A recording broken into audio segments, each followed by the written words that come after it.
My friends and I had planned to spend the weekend at an old vacation home deep into the woods.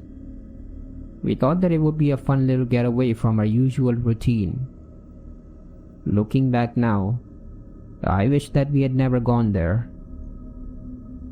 It all started a few weeks into our summer break. We were in middle school at the time. Jason's family owned an old vacation home way out into the countryside. It was actually a large private property called Blackwood Estate, which was surrounded by miles of forest. His uncle Frank rarely ever used it though. So one day, as we were sitting around in a restaurant, Jason suggested that we should spend the weekend there. It sounded like the perfect place to really enjoy the summer. Just a couple of days away from home, with no parents and no school, just the four of us hanging out. So a few days later, we packed up our bags with essentials and all the things that we needed for the trip, and prepared to leave. There were four of us in total. It was me, Jason, Tim, and Sam. Well, 5 if you count Ron. Ron was actually Jason's older brother. He had just graduated high school and our parents only agreed to let us go because he had promised that he'd come with us and keep an eye on us. We loaded all our stuff in Ron's pickup truck. And then, we slowly started the long drive toward the isolated property known as Blackwood Estate.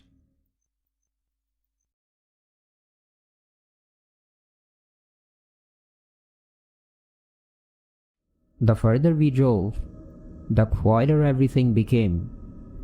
The city slowly disappeared behind us, and the busy roads turned into narrow country lanes. And eventually, even the small villages became fewer and far between. Everyone else spent their drive laughing and talking about what we'd do there. I mostly just sat by the window, watching the scenery go by. This is gonna be amazing, I remember telling myself. After nearly 3 hours, Ron finally slowed down the truck. We're almost there. Jason leaned forward from the back seat. You'll see the gate in a second. And sure enough, there it was. An enormous rusty iron gate appeared right in front of us. It was huge to say the least. It honestly looked like the opening of an ancient castle or something. But as we drove, just before we reached it, something caught my attention. Off to the far side of the road, I saw an old wooden post. I remember seeing strange symbols carved all across it. They looked like circles and shapes that didn't really resemble any language I'd ever seen. None of the carvings looked fresh though. They looked like they were about 100 years old. We eventually drove past the iron gate, but for some reason, I couldn't stop staring at them. Hey, Jason. He glanced at me. What is that? He looked toward the post for barely a second before he burst into laughter. Don't worry. Probably some idiot messing around. That seems like a lot of effort to just mess around. It's the countryside, Mike. People get bored. Everyone laughed at that. Well, it wasn't that big of a deal, so I just dismissed it as well. I think he was right anyway. It was probably nothing. A few seconds later, Ron pushed the gates open and drove through as we finally entered Blackwood Estate. A long dirt road stretched ahead of us. The trees were unusually tall, and the branches were so thick that they actually blocked most of the sunlight, which made everything a lot darker than it should have been. Almost 5 minutes later, the house finally came into view. It was an old retro-looking house, but it was much bigger than I expected. It was 2 stories, with a wide porch wrapped around the front. It honestly looked like something you'd see in an old movie. Whoa, not bad at all. Tim was impressed. Told you we're sick. Ron parked the truck, and we all got out one by one. The moment we stepped outside, though, the silence hit me. There was no traffic and there were no people. There was nothing. It was calm and quiet, and I guess a little eerie at the same time. We carried our bags inside, and then, for the next hour, we spent our time settling into the house. We unpacked all our stuff and moved around the furniture quite a lot, and then we started choosing which rooms we would stay in. We actually started arguing over who gets which one. It was all normal though, just the usual banter between us. Then, when we were almost finished setting up, I heard Tim calling me from across the hallway. I put all my things down and walked over to him. Tim was standing at the far end of the house, and he was staring at something. "Hey Mike, come take a look at this." He pointed towards something. At the very end of the hallway, behind dozens of cardboard boxes, there was a thick wooden door. And it looked old, like really old. Its surface was faded and heavy iron chains were wrapped all around it. It looked as though nobody had touched it in decades. Looks totally out of place, doesn't it? Yeah, looks ancient honestly. What do you think is behind it? Tim looked at me as if I would have a clue. Who knows? Probably a storage or something. Yeah, let's just leave it alone. It's probably just junk. I genuinely thought that. We took one last look at the door, and then we turned and walked out of the hallway. By the time we finished setting up, it was already getting dark outside. Naturally, we were hungry from all the work that we had done, so we finally got ready for dinner. We ordered pizza, and then we played cards for a while. It was basically just us 5 guys, spending the entire evening messing around. And despite my introverted nature, I remember having an absolute blast with them. As time passed though, we eventually started getting tired from everything. So one by one, we started going upstairs to our rooms to finally get some rest. At some point, I remember looking up and I saw that I was the only one still awake. But before going to bed, I realized that I needed to use the bathroom, so I stepped out the living room for a moment. The house was completely dark, and everyone else was already asleep. I switched on the bathroom lights and closed the door behind me. But this is when something strange happened. Everything was quiet until I thought that I heard something inside the restroom. A faint sound. It almost sounded like breathing. I paused for a moment, and for a few seconds, I just stood there and listened closely.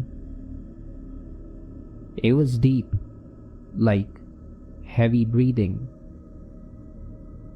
And then it quietly disappeared. There was silence after that. I thought that somebody might have been inside the bathroom with me. But there wasn't. I looked around and I was the only one there.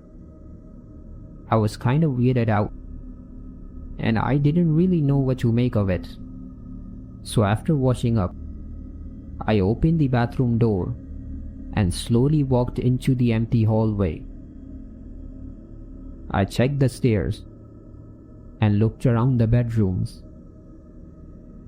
There was nothing. There didn't seem to be anyone outside. Everyone was fast asleep. I stood there for a few seconds thinking, before finally shaking my head. New place, must have imagined it.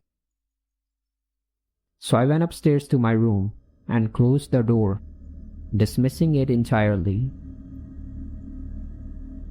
The next morning, I woke up to the sound of birds chirping outside the window. I just laid there, staring at the ceiling, completely forgotten where I was. But then I quickly remembered the vacation house and, of course, the weekend. I got out of bed and got dressed, and then I headed downstairs to meet up with everyone. Everyone else was already in the kitchen preparing for breakfast. Sam was making coffee while Jason sat at the table eating cereal straight out of the box. That was an old habit of his, unfortunately. Tim was sitting across from him, staring down at his phone, while Ron was standing near the window, looking outside. Morning, guys." I grabbed a chair and sat down, and then we proceeded to have breakfast.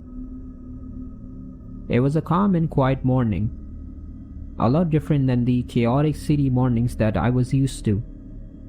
So I guess this change was kinda nice. We had breakfast, laughing and cracking jokes, planning about what we should do today.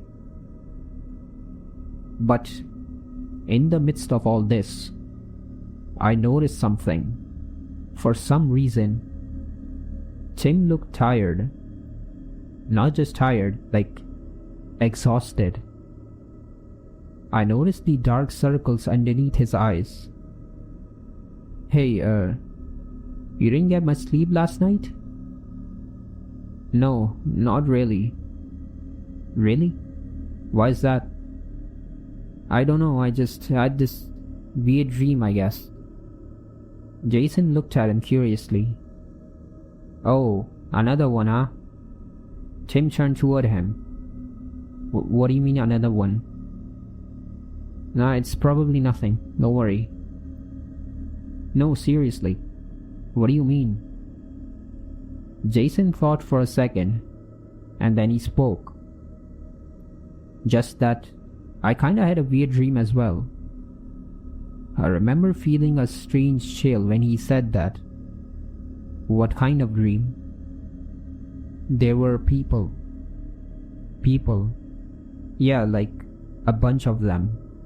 I don't know where they were, but it seemed like they were tied up or something." The room suddenly felt quieter than before. Tim slowly looked over at him with a puzzling expression. "Mine too." "Wait, what?" "Yeah, I saw the same thing. I think they were tied up. And, well, they were being tortured." Jason nodded, as if to confirm that that's what he saw as well. This was definitely strange. But more importantly, I was having an internal struggle of my own. I hadn't mentioned it to anyone, but now I wasn't so sure if I should really be keeping this to myself. "You know, I kinda saw something similar."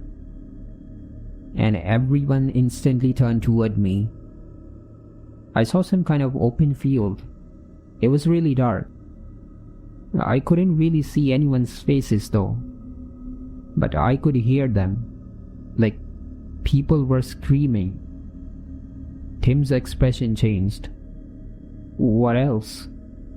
"I don't know, I woke up before I could see anything else." None of us spoke. But then, Ron finally put his fork down and started laughing. "You guys should really cut down on watching those horror movies, man. It gets to you." "Yeah, I know. That was the first thought I got." Tim sounded embarrassed. "Yeah, well, I wasn't gonna bring it up either since it was so silly. But I guess it doesn't matter now." I realized that it sounded silly as well. But I'd be lying if I said that I wasn't creeped out. Because there was something about that dream that did bother me. It wasn't that we'd all dreamed about people being tortured. It was more of how similar they were. I was certain that none of us had talked about anything like that before going to sleep. So there was really no reason for all three of us to dream about something like that. Still, like Tim said, it sounded silly and I guess it was just a dream anyways. So we all eventually laughed it off and started discussing our plans for the day ahead of us. By the time we finished breakfast, we all had decided to spend the day exploring the property and the nearby areas together. The house sat on a huge piece of private land, and there was a long stretch of forest just beyond the property, so it's kinda obvious that we'd go exploring. A little while later, as we packed up our things and prepared to leave, Ron explained to us that there was an old dirt trail that went deep into the woods, so naturally we decided to follow it. For the first hour or so, it was actually pretty fun for us. We walked through the trees and explored whatever we came across. We took pictures together and just messed around for a while. Just the usual things that you would expect middle schoolers to do. As we walked deeper into the forest though, I remember that the forest had gotten extremely quiet by this point. I guess it was to be expected. There were no houses or traffic or any people nearby. We were virtually miles away from civilization. Every now and then, I could hear birds chirping or the wind calmly moving through the trees. Eventually, as we walked, we reached a large clearing, and so we circled around it to pass through. But as we did, I remembered that we all stopped and stared at something. It was a wooden stake, a huge one. If I had to take a guess, I think it was probably around 10 feet tall or something. It stood upright because it had been driven deep into the ground, right in the middle of that clearing. Jason walked over to it. "What in the world is this?" Sam laughed. "Maybe someone was building a fence." "I don't know. Looks something straight out of a Dracula movie." I noticed that Ron didn't particularly say anything. He was quietly staring at it. What's wrong?" I asked him. He shook his head. "It's nothing." We continued walking. The tall trees were towering over us as their long branches extended outward and slowly started getting even lower. The fog was quite thick as well. It was daytime, but this really made it a lot darker than it should have been. A little further into the forest, we found an old piece of wood leaning against a tree. When we looked closer, there was actually something painted across it. A symbol. It looked like the one that we had seen when we first arrived on the post near the property entrance. I walked a little closer. "Hey, isn't this the same symbol we saw yesterday?" Ron stepped forward. "Yeah, it kinda does look similar. I bet people who come here exploring probably draw this stuff up. It seems hand-drawn too." It was hand-drawn, so we all agreed with him. Ron looked around and glanced back at his watch. "Come on, let's head back." "Wait, what?" "No, let's walk around some more." Jason tried protesting, but Ron shut him down. "No, the fog's too thick. And we're already pretty far from the house. We don't want to get lost here." And he was right. It was getting late anyways. So we reluctantly turned and headed back through the trail. But on the way back, for some reason, I remember I kept thinking back to those strange objects that we saw. I know we had dismissed them since they didn't really mean anything, but for some reason, my mind kept drifting back to those objects. By the time we reached the house, the sun had already gone down, which meant that we were kinda a little bit out of schedule. Still though, I really enjoyed our trip. however long it lasted, so I would say that was definitely a plus.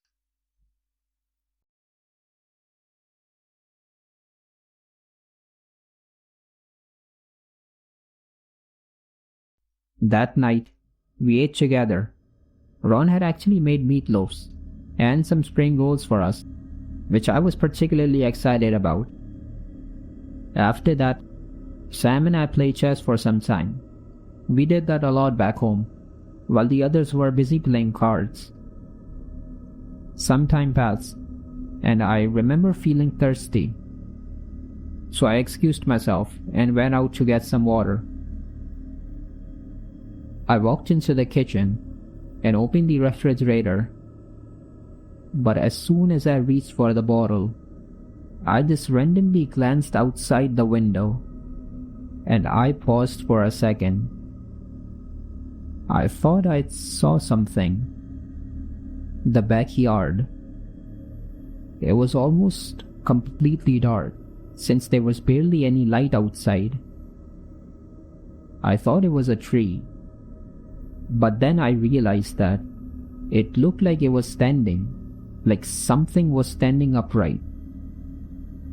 A person. Someone was standing at the edge of the property, maybe like 50 or 60 meters from the house. I froze on the spot. The figure wasn't moving. It was just standing there, watching the house. How's that possible? There was nobody that was supposed to be out here. This place was practically isolated from everything else. Any hint of civilization was miles away. I just stared at it for several seconds, trying to figure out what it was doing. But then, I swear that I only blinked once, and it was gone. Just like that. I quickly put the bottle down and rushed over to the window. There was nothing there. Just trees and darkness all over.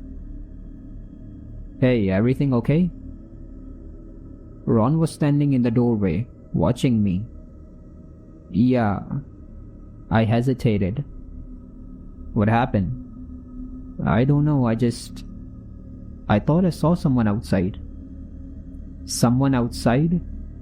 Ron walked over and glanced out the window. Yeah, like at the edge of the property. He looked around for a moment. There's nobody there. Yeah, I know. I thought I saw. It's a forest. Don't worry. No one's around here for at least a few miles. We probably just saw an animal or something. Ron was quite sure, so I didn't argue. Yeah, I know, that's what I thought too. But I don't know, it seemed pretty real to me. Nah, it's probably nothing. Don't worry. Let's head back. Sam's waiting for you. Alright. I put the bottle down and walked out of the kitchen. It was getting late, so I figured I was getting tired. Probably just needed some rest. After dinner, we all sat down together in the living room, discussing what we should be doing tomorrow. Sam said that we had already explored the surroundings that we wanted, but things didn't really seem as exciting as he thought. I kinda agreed with him. It just felt like we needed to do something more, just to really make this trip memorable before we leave. This was kind of our last chance of doing something, since school would be starting and we wouldn't really get much time to do things like this. So everyone agreed that we really had to make this count. But our discussion was suddenly interrupted, because in that moment, before we could decide on something happened that startled all five of us. Across the living room, right on the front door of the house, we heard 3 knocks. None of us said anything, except for the faint humming of the fan There was virtually no other sound. Then, again, 3 simultaneous knocks, echoing through the walls of the house. What the hell? We all stared at each other in disbelief, but the knocking didn't stop. It kept going. Who the heck's out there? Sam whispered to Jason. Isn't this place supposed to be miles away from people? Who's out there? I don't know. Did we call someone? No, we didn't call anyone. You think we should open it? Yeah, I think so. Maybe it's an emergency or something. Really? Should we? Seems dangerous. We shared glances, not sure on what to do. Then, Ron put his plate down and slowly walked over to the front door. He made his way across the hallway, barely making any sound. We were right behind him. The knocking continued. Ron grabbed the metallic handle and slowly twisted it. The door creaked open, but the knocking disappeared instantly. Nothing. There was nobody there. We stepped outside and looked around. No one. No car, no person, no footsteps. There was nothing. Sam took his phone out and scanned in all possible directions with a flashlight, but we didn't see anything. It was just trees and bushes and darkness stretching for miles in every direction. We were really creeped out now. What in the world was that? Who did that? I know we definitely heard it. Someone out there knocked. It wasn't like we imagined it. But how did they vanish so fast? There was virtually a second's worth of difference between the knocking and the door opening. We didn't hear any footsteps running away either. It was honestly impossible. We didn't know what to say. All we could do was stand there and look around in utter disbelief. We eventually came back inside. We sat there in the living room, but none of us said anything for the longest time. We were too busy trying to process what the hell just happened. Then, to break the silence, Jason finally spoke up. Listen, I don't know what the heck that was just now, but someone's clearly pulling a prank on us. Yeah, but who would do that? It's a forest. We're basically in the middle of nowhere. I know, but it happened, so there must be someone, right? Yeah, but then, how did they disappear like that? I don't know. That's the craziest part. Alright guys, relax for a second. Ron interrupted us before we spooked ourselves even more. Listen, it happened. Here's what we'll do. I will lock all doors and windows, and let's not go out anymore for the night, okay? Alright, makes sense. Jason replied, trying to compose himself. If something happens again, we're leaving ASAP. Everyone agreed with Ron. It was honestly reassuring to have him around since he was so level-headed. But I honestly think that it's nothing to worry. Probably someone messing with us. Let's not ruin your vacation. Isn't that what you're here for? That was kinda the whole point of coming here. But then again, we certainly weren't expecting to run into this kind of situation. Let's look around some more tomorrow, when we go out exploring again. Sam nervously suggested. Yeah, I'm sure we'll find something. Let's get some sleep. It was a long day. We can talk about this tomorrow. And so with that, we quietly grabbed our things, and one by one, we went upstairs to wind down for the night. But there was something different, and we all felt it. We had concluded that somebody probably pulled a stupid prank on us, so we tried ignoring it for now. But deep down, we had a feeling that something was wrong, because it really did not make any sense for someone to be out here. And for the first time since we arrived, I started wondering if maybe coming here had been a mistake. The next morning, I woke up to the sound of someone knocking on my bedroom door. It was Jason. "Hey Mike, you awake?" I looked toward the clock beside the bed. It was almost 9 in the morning. "Yeah, give me a second." I got dressed and opened the door for Jason. Jason was standing in the hallway, but something about his expression was different.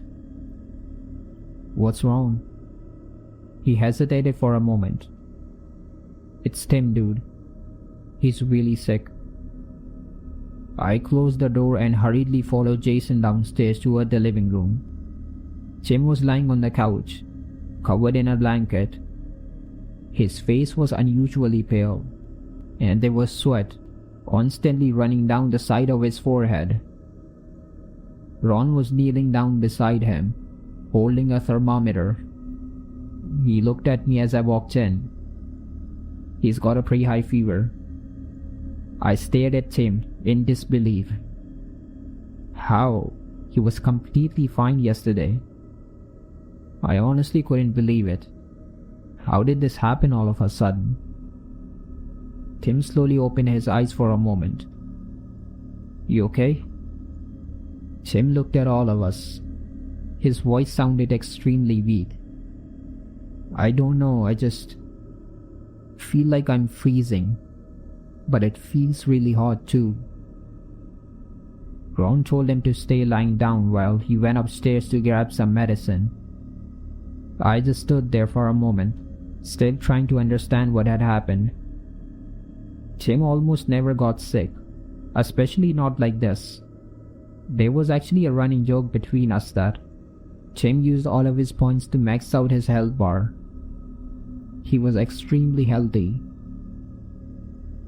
As I was standing there, Sam quietly looked toward me and Jason and said something. "You know, I had a dream too." We instantly turned toward him. "What?" He didn't answer immediately. Instead, he looked toward Tim to make sure that he wasn't listening. "Yeah, the same one. The one that you two saw." My stomach tightened. The people? Yeah, there were people in it. Strange figures, and people were tied up. They were screaming and crying. This was really bizarre. To say that we were creeped out would be an understatement. Sam spoke again. "How could something like this keep on happening? How come we all keep dreaming about the same thing?" "Yeah, I know. It was weird the first time it happened. The entire time, I kept getting this strange feeling that something terrible was happening, even though we didn't actually know what was happening." "Alright guys, there's a bit of a problem." Ron came back downstairs with a box of medicine. "We're out of medicine." I checked. There's none left upstairs either. "Damn it. What now?" Jason was visibly frustrated. "Nothing. You stay here. I'll go drive to the town and get the medicine." "Fine. But you know it's going to take a while." "Yeah, but we have no choice. Tim needs it." "I know. It doesn't look good. I'm worried." "He'll be fine, but we need the medicine." And so with that, Ron grabbed his small backpack from the table and turned to leave. "I know a shortcut. I'll be back by evening. Just make sure to look after him and Please don't go wandering outside." "Sure thing." But just before Ron could leave, I stopped him. "Wait, I'll come." He turned and looked at me. Then he thought for a moment before finally nodding. "All right, but make it quick." About 5 minutes later, I grabbed my things and got into the car. I had to be quick since we didn't really have much time. Ron pushed the huge iron gates open and got into the car. We nodded to each other since we kinda knew that this was going to take a while. Then, we slowly started driving downhill, away from the property, through the dense forest. The nearest town was very far away as expected. We were in the middle of nowhere after all. But thankfully, Ron knew a shortcut, so I think that certainly helped. As we drove, neither of us said much. We were really just worried about Tim, and just wanted to get back as soon as possible. The road stretched through the trees, with nothing but dense forest on either side. But eventually, after several hours of driving, we finally reached a small marketplace. There were only a handful of shops there, but luckily, I saw a pharmacy nearby, so Ron pulled over. "Come on." We entered the pharmacy and walked up to the counter. The pharmacist greeted us. He was an elderly man who looked like he had been running this place for honestly decades. Ron told him what we needed, and then the man started fetching all the medicines. But as he was doing that, he actually turned and looked over to us. We weren't from around here, so I'm sure he was curious. "You guys staying around here?" Ron nodded. "Yeah, but it's a bit further away from the village." "Oh, you mean you're staying at the inns? I heard those are quite expensive." I chuckled. "No, not really the inns. It's actually a private property. It's outside the village." And as soon as he heard that, he stopped moving. For a second, he didn't say anything. Then he slowly looked up at me. "Really? Which house?" "Yeah, it's Blackwood Estate." And as soon as he heard that name, I remember noticing a visible change in his expression. He looked at Ron and me for what felt like more than just a few seconds, not saying a single word. Is something wrong?" "No, it's nothing. That'll be $18.47. He quickly packed up the medicine and handed it over to us. Thanks. Welcome." He handed the change, nodded, and then disappeared behind the counter without saying another word. And so we finally exited the pharmacy and headed back toward the car. But as we settled inside the car, I looked over at Ron. What was that all about? I know. That was really strange. Why'd he act like that? Maybe he was surprised that we were staying alone in the forest. Yeah, but even then, kind of a strange reaction, right? He stared through the windshield. Well, we got the medicine, so let's just leave. It's gonna get dark soon. Yeah, good idea. And with that, he started the engine and hit the gas, trying to reach home safely before dark.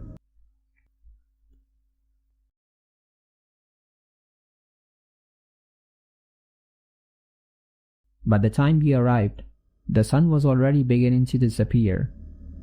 We walked inside and walked straight to the living room where Tim was.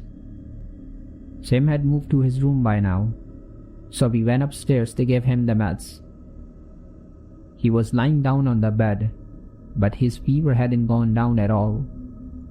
Ron walked over and gave him the medicine, telling him to take it easy and get some rest. Call us if you need anything, okay? We're all downstairs. Alright. It was reassuring that he finally took the medicine. We left the room and shut the door behind us, allowing him to rest. That evening, we all stayed inside. We had already cancelled all our plans for the day. There was no way we were going out there with Tim in that condition. So the rest of the evening was spent taking care of him. Ron kept checking up on him from time to time while Jason and Sam prepared some food. We all tried relaxing and resting in the meantime. I think that's what we needed way more than going out for another trip. We had been spooked out by these weird instances a little too much, so a nice comfy evening was ideal for us. And so for a while, we all settled down and tried enjoying the evening. But all of that would change in an instant, because in that moment, something happened that would probably haunt me for the rest of my life.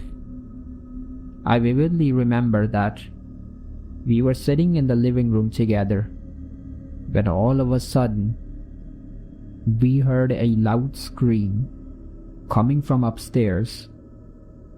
It sounded like a screeching, terrified scream. Tim. We stood up and bolted straight upstairs toward the bedroom. His bedroom door was locked. Ron grabbed the handle and twisted it, but it didn't open. Tim, open up. What's happening? We started shouting at the top of our voices, begging him to open up. But there was no answer. Ron tried the handle again. Still locked. But after several more attempts, it suddenly unlocked and the door abruptly swung open. We practically threw ourselves inside the room and ran straight toward Tim. Tim was sitting on the floor beside the bed, and he was shaking violently. His face looked completely terrified, like he'd seen the end of the world or something. Ron tried calming him down, but it was no use. What happened? Tim looked at us. Someone was in here. What? Someone was in here? How's that possible? We looked around the room, but obviously it was empty. The room was completely normal, so I had no idea what Tim was talking about. What do you mean someone was in here? The room's empty. Tim slowly raised his hand and pointed toward the end of the room. It was there. It was standing right there. Are you sure? Yeah. I woke up and there was this person standing right there, staring at me. What did he look like? Tim stared at the floor, trying to remember. I don't know. I couldn't properly see his face, but he was tall, really tall. Tim, there's nobody here. Yeah, I know, but he was there. I saw it. Tim yelled at him. I could tell that he was petrified by whatever he saw. Alright, calm down. Let's go downstairs first. I'm sure that we weren't much help, because in all honesty, we ourselves were quite scared. What the heck was going on here? I was trying not to think of anything too crazy, but everything that happened over the last 3 days, just couldn't help but think that something terrible was taking place. We eventually helped Tim downstairs and gathered around the kitchen table. But nobody talked. Tim sat beside Jason, trembling in fear. while Ron was standing near the doorway, staring toward the hallway. It was quiet, almost too quiet. You sure you weren't dreaming? No, I told you I saw it. I was wide awake the whole time. Tim was getting visibly frustrated. We honestly didn't know what to make of this. We had come here because we thought that it'd be fun being alone near the wilderness. Now, we weren't so sure about that. But, as we sat there, contemplating, something happened that made us reconsider even being there. We were standing in the kitchen when all of a sudden, we saw a figure suddenly running across the hallway right in front of us. It happened so quickly that we didn't even have time to process what just happened. Sam jumped out of his chair. What the hell was that? Ron immediately ran across the hallway and into the living room. We followed right behind him. But what we saw terrified us even more. There was no one. No footsteps. No open doors. We looked around, but the hallway was empty. The kitchen was empty. The living room was empty. There was practically no sign of anyone being there. I remember feeling a chill run down my spine as I started sweating. I looked over to the others, and their expression pretty much told the same story. But then, one final thing happened that cut our vacation short for good. As we stood there in the living room, we heard something. A loud, disturbing scream echoed through the walls of the entire house. It didn't come from outside. It came from somewhere inside the house. A long, distorted scream, like someone screaming in absolute terror. Then, Ron looked over at us. "Get your stuff." And without saying a single word, we ran upstairs, grabbed whatever we could find, and rushed back downstairs. I didn't even bother checking whether I'd packed everything. I just wanted to get the hell out of there. Ron grabbed the car keys and unlocked the front door. And then we ran straight for the truck. We threw our bags inside the car and climbed inside. There was no way that we were staying another second in that place. The silence was cut short with the car engine roaring to life as Ron started the car and turned it around as fast as possible. The headlights illuminated the driveway, and we drove right through it toward the dirt road. But for a brief moment, for some reason, I turned and glanced back at the house. Everything was completely dark. But then, within the faint light that illuminated the front of the house, I saw them. People. A group of people standing in the front of the house, watching us leave. I was so shocked that I didn't say a word. Ron drove without stopping for a second. We drove right past the iron gates, disappearing down the dirt road. I wish that it all ended here. It probably was going to. But unfortunately, what truly haunts me to this day is not even the scream or even the people that I saw. It's the disturbing story behind this entire private land known as Blackwood Estate. And the truth was revealed to us by the man who owned this place, Jason's uncle, Frank.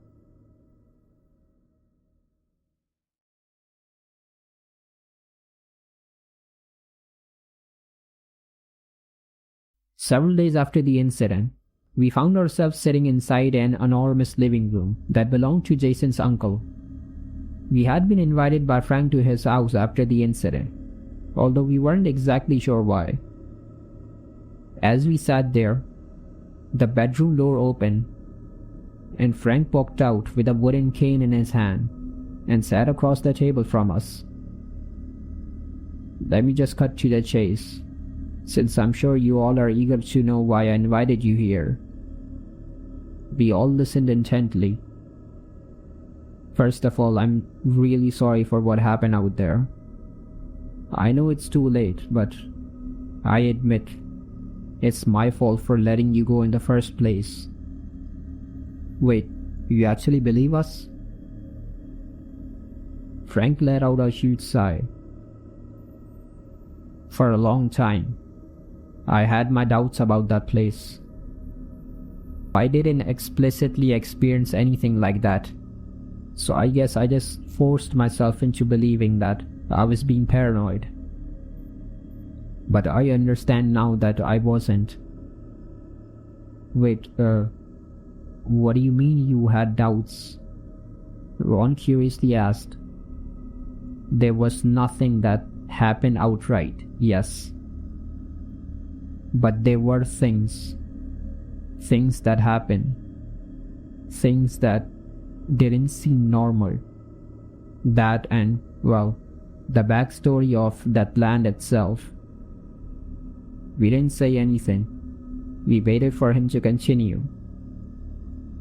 That land, it originally belonged to my grandfather.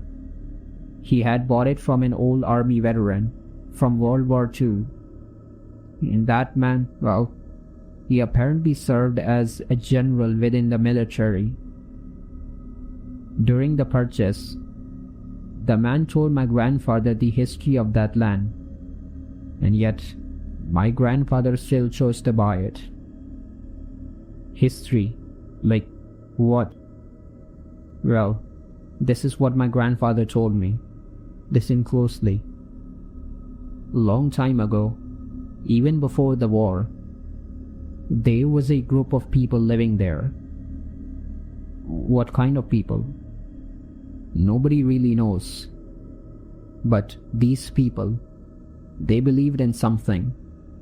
They believed that they could communicate with the dead. And to do that, they would perform rituals. Wait, what?